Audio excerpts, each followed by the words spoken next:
وقت الزعل خلص يا اهلاويه، خلاص وقت الزعل من لعيبه الاهلي خلص. فيديو جديد مع اخوك ابو يوسف الاهلاوي. حابب اشكر كل واحد مشترك في القناه واتمنى من ربنا المزيد يا احسن ناس في الدنيا.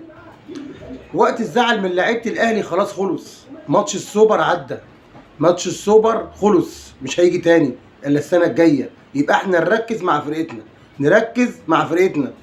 ان شاء الله مران اليوم النهارده لعيبه الاهلي، وبكره في معسكر، بكره في معسكر في برج العرب لمواجهه المصري. خلاص عندنا في غيابات للنادي الاهلي بامر الله في ماتش يوم الثلاث مع المصري. كهربا وحسين الشحات للايقاف. يبقى احنا نركز في التشكيل اللي هيحصل للمباراه. عندنا في اتنين وبامر الله اللي داخل مكانهم بامر الله يكون فايده النادي الاهلي. عايزين بقى نبقى نتكلم على اي حاجه نرجع رضا سليم مكانه. رضا سليم طالما حسين الشحات موقوف يرجع مكانه ناحيه الشمال، صح ولا لا؟ وموديس بامر الله موديس هيقود الهجوم يوم الثلاث قدام المصري. يا كرر اجهز، لا جهز لعيبتك على قد ما تقدر.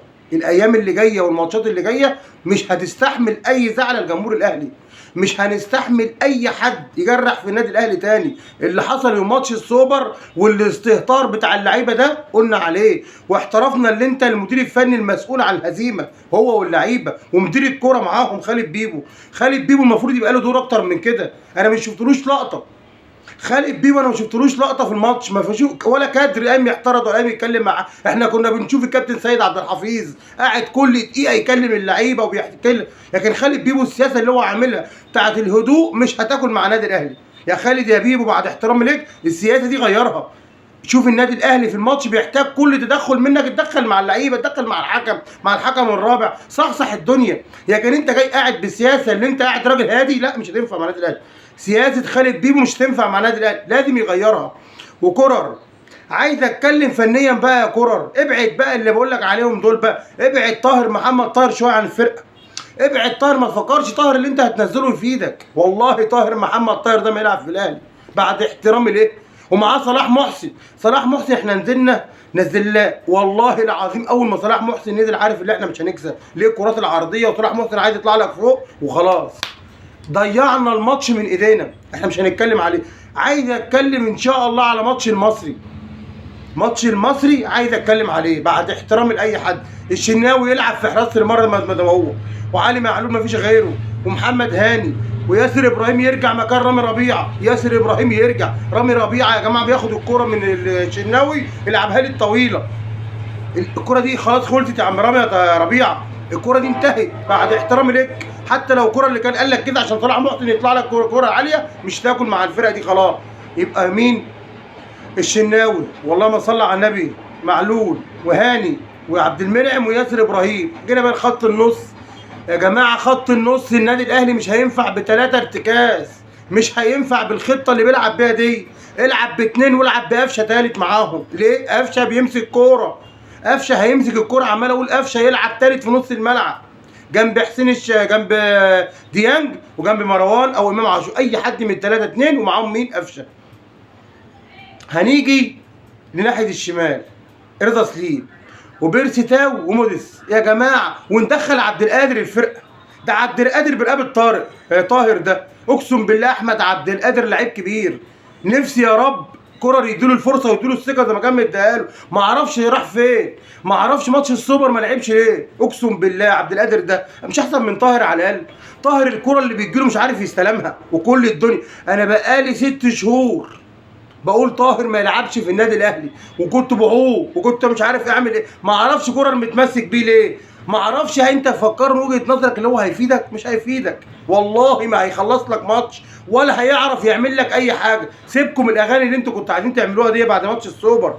احنا ركزنا في الاغاني ما ركزناش في المباراه. مش عايزين نتكلم ونعمل نقول حرق دم، احنا اتحرق دمنا اقسم بالله. بس احنا زعلنا وانتهى الزعل. احنا داخلين على ماتش المصري يا لعيبه الاهلي. بعد احترامي لكم، بعد احترامي لكم ركزوا في الماتش الجاي امام المصري عشان جمهوركم يفوق ويفوقكم معاه. لايكات بقى من ابو يوسف الاهلاوي من كل واحد رجاء. عشان عايز اتكلم على شيكابالا. يا شيكابالا انت طلعت اتريقت على السوبر الافريقي لما الاهلي خسر، وتاني يوم اتهزقت، وتاني يوم اتقل من كرامتك في افريقيا كلها، انت والنادي بتاعك وجمهورك. استفدت انت ايه بقى يا شيكابالا؟ الا لما كل الدنيا جت عليك عرفت اللي النيه الوحشه ربنا بينتقم منها. طلعت تتريق على اسياد افريقيا في كره القدم عشان خسروا ماتش، طلعت تتريق على لعيبه الاهلي اللي كاتمه بقكم، طلعت تتريقوا على لعيبه الاهلي اللي زلاكوا في كل الماتشات اللي بتاخدكوا تلاتات واربعات، طلعت تتريق يا شيكابالا وانت تريقه بعد احترامي لك، طلعت تهين النادي الاهلي وانت بتتهان من كل واحد ولسه هتتهانوا يمين الله. وقلت لكم السنه دي صعبه عليكم مش هتشوفوها في حياتكم، الهزايم اللي هتشوفوها مش هتشوفوها في حياتكم يا جمهور الزمالك. وتاني يوم يا شيكابالا ربنا جاب لي الاهلاويه حقهم منك، واتهزقت وانت في قلب الملعب واتغلبت من فرقه هواي. يا شيكابالا من ابو يوسف الاهلاوي راجع نفسك، راجع نفسك وراجع نيتك، عشان دايما تدينه تدان. انت طلعت اتريقت بس احنا ما اتريقناش ولا بنشمت زي ما انتوا بتشمتوا، عشان انتوا ده فريق ضعيف وجمهور ضعيف بعد احترامي ليه، عشان في ناس من جمهور الزمالك ضعفاء اقسم بالله ما بيعرفوش حاجه الا الحقد والغل. مهما هقول اقسم بالله ما بيعرفوش حاجه الا الحقد والغل، عشان مش بايديهم حاجه، اتربوا على كده. كل واحد من جمهور الزمالك اتربى على الغل والحقد، هم ربنا اللي عمل فيهم كده من نيتهم الوحشه للنادي الاهلي، من كرههم للنادي الاهلي والنجاح النادي الاهلي. كل لما يشوفوا النادي الاهلي جاي ناجح يطلعوا كل حاجه وحشه فيه، كل لما يشوفوا النادي الاهلي واخد بطوله يطلعوا يشككوها. اقسم بالله اقسم بالله يا شيكابالا لا هتشوف سنه ما شفتهاش في حياتك في الكوره، في الكوره، وهي دي اخر سنه ليك في الكوره يا شيكابالا. لو لعبت بعد السنه دي بحق هتشوف يا شيكابالا ربنا هيعمل فيك ايه. انت لسه ما شفتش حاجه، انت لسه ما شفتش حاجه، هتتهان اهانات في الكوره السنه دي يا شيكابالا مش هتشوفها تاني في حياتك من ابو يوسف الاهلاوي. ورجاء من كل واحد محترم بيشوف ابو يوسف الاهلاوي، عايزين بامر الله نبقى صدق، عايزين بامر الله نبقى احنا معاكم واحده بواحده. انا قلت لكم انا مش طالع اقول اخبار ولا طالع اقول حاجه، انتوا بتعرفوا الاخبار احسن مني، اقسم بالله اللي بتتفرجوا انتوا عارفين كل حاجه احسن مني. انا واحد طالع منكم، بنطلع نتكلم سوا، بندردش سوا، بنطلع كل حاجه سوا. النادي الاهلي بامر الله مكملين معاه، بامر الله الاهلي بطلا للدوري المصري وافريقيا وكل بطوله. سيبكم من ماتش السوبر اللي اتخطف، سيبكم الحكم الفاسد اللي حكم الماتش، بس مش هو السبب الرئيسي اللي احنا خسرنا، هو حكم فاسد بكل المقاييس. بس احنا نستاهل هزيمه في ماتش السوبر الافريقي ده، احنا نستاهل الهزيمه.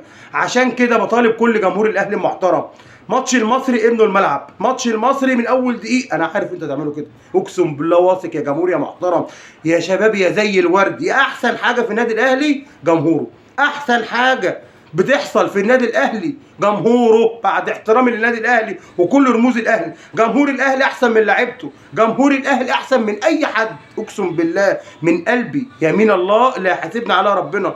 سلام عليكم يا احسن ناس في الدنيا، وان شاء الله من نصر لنصر يا اهلاويه. سلام عليكم.